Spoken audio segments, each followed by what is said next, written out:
प्रिय बाळांनो, संस्कार म्हणजे आई वडिलांचा मान, मोठ्यांचा आदर आणि सत्याची वाट. जगद्गुरू रामानंदाचार्य श्री नरेंद्राचार्यजी महाराज सांगतात, संस्कारच उज्ज्वल भविष्य घडवतात. जय सियाराम. मित्रांनो, आयुष्यात सर्वात मोठी शर्यत वेगाची नसते, ती असते संयमाची. संयम म्हणजे थांबणे नव्हे, तर योग्य क्षणाची वाट पाहणे. तुम्ही तुमच्या ध्येयाकडे रोज एक पाऊल टाकताय, पण फळ दिसत नाही. त्याच क्षणी संयम तुम्हाला साथ देतो. नमस्कार मित्रांनो, तुमची ओळख करून देतो. ही आहे निशा, हुशार आणि उत्साही. आणि हा आहे गुलाब, तिचा ध्येयवेडा मित्र. दोघांनाही शाळेच्या विज्ञान प्रदर्शनात भाग घ्यायचा होता, पण एका विचित्र समस्येने त्यांना गोंधळात टाकले. मी शोधून काढले. मी 1 दिवसात वाढणाऱ्या जादुई गवताचा प्रयोग करणार आहे. लगेच परिणाम, लगेच शाबासकी.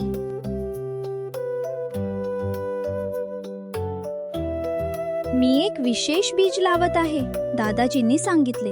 याला वाढायला वेळ लागेल, पण एकदा वाढले की ते खूप उंच जाईल. पण गुलबचे गवत तर उद्याच वाढेल.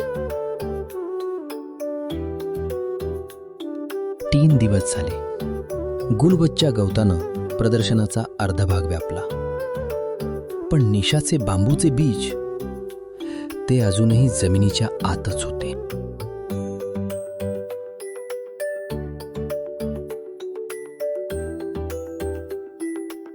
हे काय? हे खोटे बीज आहे. मी दररोज पाणी घातले, काळजी घेतली, पण काहीच नाही. गुलबला तर लगेच यश मिळाले.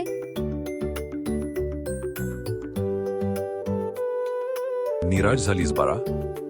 तुला आठवतंय, मी तुला एका जादुई बांबूच्या बद्दल सांगितले होते.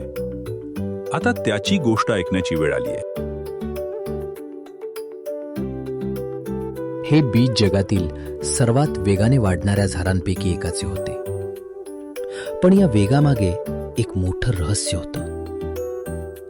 पहिले वर्ष दादाजी रोज पाणी देत होते, पण काहीच नाही. अजूनही नाही वाढले?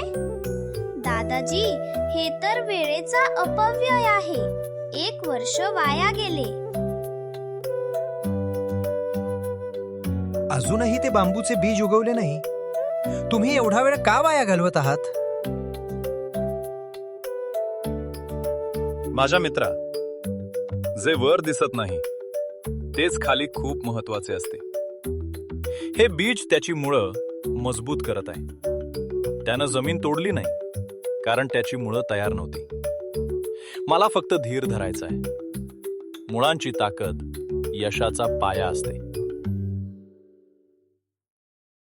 म्हणजे 4 वर्ष तो बांबू जमिनीखाली फक्त मुळं मजबूत करत होता.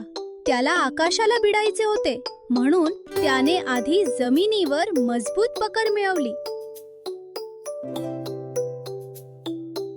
आणि मग 5व्या वर्षाच्या सुरुवातीला दादाजींचे धैर्य फळले. छोट्या रोपट्याने जमिनीतून बाहेर डोकावले. हे एका चमत्कारापेक्षा कमी नव्हते. अशक्य आहे. फक्त 6 आठवड्यात 80 फूट? माझ्या गवताला तर 1 महिना झाला, पण ते फक्त 1 फूट वाढले. गुलाब, तुझे गवत लगेच वाढले, कारण त्याला खोलवर मुळं रुजवायची गरज नव्हती. ते लगेच सुकूनही गेले. या बांबूनं 4 वर्ष संयम ठेवला, पण त्यानं त्याची मुळं इतकी मजबूत केली की त्याला आता वादळही पाडू शकत नाही. हाच आहे दीर्घकाळ टिकणाऱ्या यशाचा नियम. दादाजी, मला समजले. मी लगेच यश न मिळाल्याने माझी मेहनत थांबवत होते. माझा अभ्यास, माझे ड्रॉइंग, माझे खेळ हे सर्व माझे बांबूचे मूळ आहे. या बांबूने मला शिकवले की जेव्हा तुम्ही एखादी गोष्ट शिकता किंवा कठोर परिश्रम करता तेव्हा त्याचे परिणाम लगेच दिसत नाहीत, पण तुमची मेहनत वाया जात नाही. ती तुमच्या मनात आणि बुद्धीत मुळं रुजवते.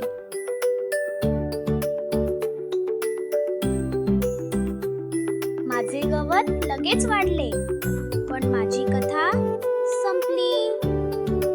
निशाची कथा अजून सुरू झाली नाही, पण तिची मुळं खूप मजबूत आहेत. मी फक्त वरवरचा विचार करत होतो. शब्बास माझ्या बाळा, तू आज केवळ विज्ञान नाही तर आयुष्याचे सर्वात मोठे सत्य शिकलीस. संयम म्हणजे वाट पाहणे नाही, तर स्वप्नांवर विश्वास ठेवून सतत काम करत राहणे. मित्रांनो, तुमच्या जीवनातील बांबू कोणता आहे? अभ्यास, कला किंवा एखादे नवीन कौशल्य? लक्षात ठेवा, जेव्हा यश दिसत नाही तेव्हा तुमची मुळं जमिनीखाली मजबूत होत असतात.